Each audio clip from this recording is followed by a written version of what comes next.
I'm very honored, and I thank the Academy for your support.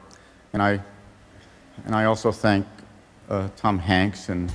Regardless of whether it's old Hollywood, new Hollywood, or the next generation of Hollywood, there are always going to be stars who truly go the distance and defy the odds in order to make their careers. And one of them is Dustin Hoffman.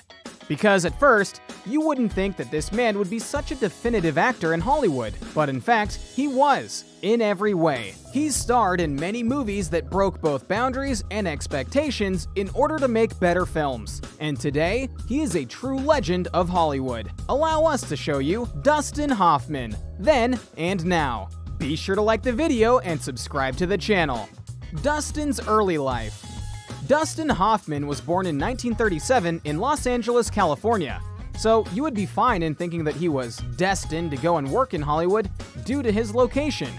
And in fact, his father, for a time, worked at Columbia Pictures as a set decorator. Despite being Jewish in nationality, Dustin didn't grow up in that kind of lifestyle. And he has said, "I don't have any memory of celebrating holidays growing up that were Jewish," and that he had realized he was Jewish around the age of 10. A distinct difference from others of that nationality. Now, originally, he didn't think of being an actor. Rather, he wanted to go and work in medicine, and even enrolled in a school to go and do that. But after a year, he dropped out to go and join a playhouse. When he did that, his Aunt Pearl warned him, "You can't be an actor. You're not good-looking enough." Which could honestly be a whole list, because let's be honest, not all actors, male or female, who work in Hollywood are good-looking by the typical standard of it, but we're going to let that go. His early roles and struggles. As most actors will tell you, just because you want to go and be an actor doesn't mean you'll get to just jump right in, and Hoffman himself had to struggle for an entire decade by doing odd jobs and being unemployed just to try and break in. Though, ironically, this would become a part of his story in the movie Tootsie. But we'll get to that later. His first acting role was at the Pasadena Playhouse, alongside future Academy Award winner Gene Hackman.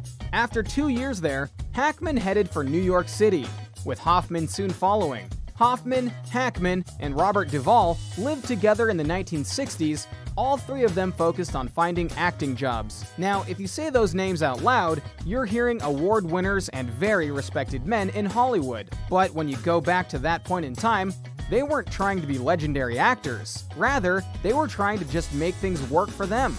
The idea that any of us would do well in films simply didn't occur to us. We just wanted to work.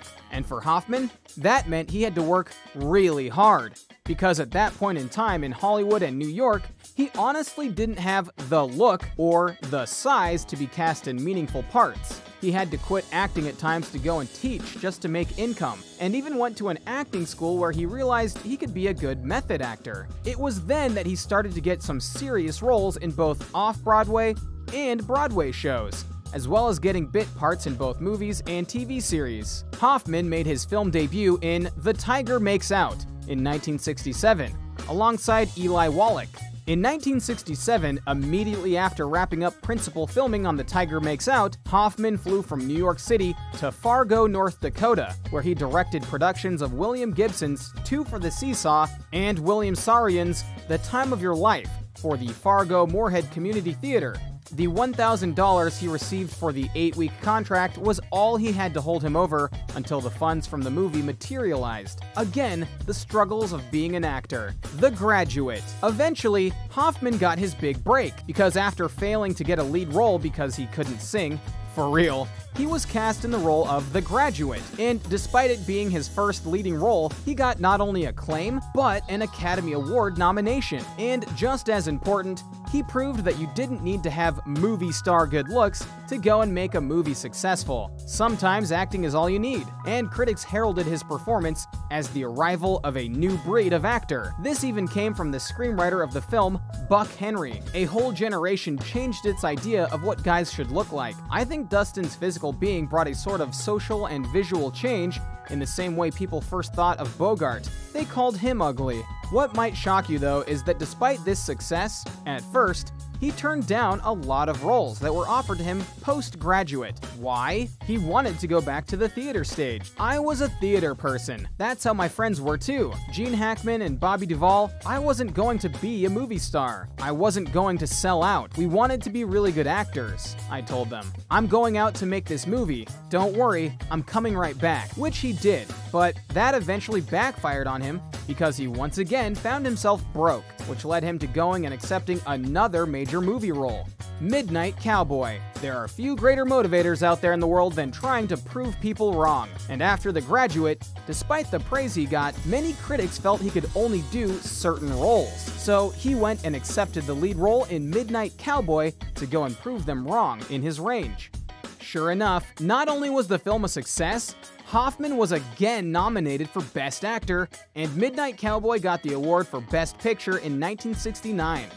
Also in 1969, Hoffman co-starred with Mia Farrow in the Peter Yates romantic drama film John and Mary. He received a 1970 British Academy Film Award for Best Actor for his performance in the film. What was to follow was proof now and forever more of just how good Dustin Hoffman was. The films that cemented his legacy. While it's fair to say that not every role he did was nominated for its acting, Dustin Hoffman did go throughout the next few decades making all sorts of films that were built upon his performances in certain ways, including Lenny, All the President's Men, which co-starred Robert Redford, and in 1979, he did one of his all-time best films with Kramer vs. Kramer, alongside Meryl Streep. Hoffman won his first Academy Award for that movie, and the film also received the Best Picture honor. Plus, the awards for Best Supporting Actress, Streep, Best Director, and Best Adapted Screenplay. Not bad for one film, right? In 1982, he went and did another iconic film of his in Tootsie, about a man who had to dress up and act as a woman in order to get a job. The film is powerful to this day in regards to how women are treated in the industry, and Hoffman again was nominated for his performance.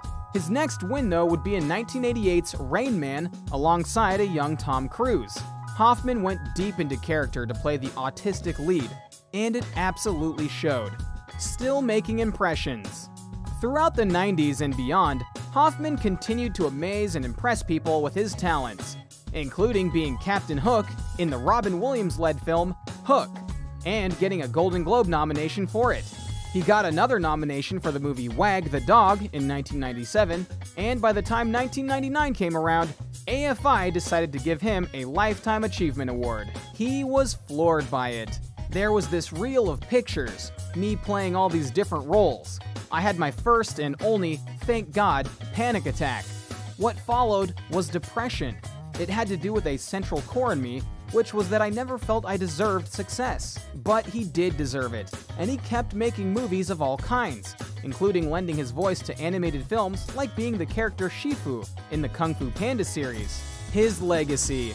While he may not be doing as many award-nominated performances today, Hoffman is still acting both in Hollywood and on stage, at least until the pandemic hit. And his overall legacy is one of proof that you don't have to be good-looking to make it in Hollywood, proof that you don't have to fit the mold or only be defined as any one kind of character to be successful. You can push yourself, show your talents, and show everyone just how good you are, which is just what Dustin Hoffman did both then and now. So what do you think? What do you think of this look at Dustin Hoffman and how his career got shaped over the many decades? Are you surprised by how many acclaimed and legendary films he was a part of? Which of his roles is the favorite in your eyes? Do you think he'll go and do one more great film before he retires? Let us know in the comments below. Be sure to subscribe, and we'll see you next time on the channel.